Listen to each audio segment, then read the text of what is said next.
وہ اکثر لوگ کامنٹ کر رہے ہوتے ہیں نا کہ آپ ڈاکٹر وسیم حضرت واصف علی واصف رحمۃ اللہ علیہ کا اتنا نام کیوں لیتے ہیں. تھوڑا سا میں اس کا بھی ضرور بتائیں گے, بالکل بتائیں گے. ایک وقت تھا کہ فیملی سے میری لڑائی تھی, کٹ آف ہو گیا تھا میں بالکل.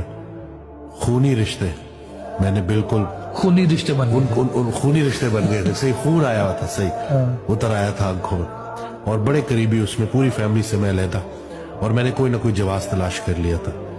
پھر حضرت واصف علی واصف رحمۃ اللہ کی آڈیو سننا شروع کی تو پتا چلا کہ یہ تو آپشن ہی کوئی نہیں. جو رشتے اللہ نے آپ کے طے کر دیے وہ تو آپ توڑ سکتے ہی نہیں. بھائی بہن تو آدھے ماں باپ ہوتے ہیں. سبحان. تو وہ وہاں سے پھر اسی طرح سے عقل آئی, سمجھ آئی, تو وہ جو یعنی کہ یہ تعلق جو ٹوٹ گئے تھے, میں فیملی کو چھوڑ کے پتہ نہیں کون سا دنیا فتح کرنے چلا تھا, تو وہیں پہ ہی سمجھا دیا کہ بھائی والدین راضی ہے تو اللہ راضی ہے, بھائی بہن راضی ہیں, بہنیں راضی ہیں تو اللہ راضی ہے.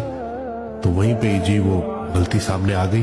آپ کی غلطی آپ کے سامنے ہائی لائٹ ہو جانا, ورنہ بندہ کدھر مانتا ہے, مانتا ہی نہیں, وہ تو آخری سانس تک لڑتا رہتا ہے. بڑی فرونیت ہے انسان کے بیچ میں, بس ایسے سرنڈر کروا دیا نا کہ الحمدللہ.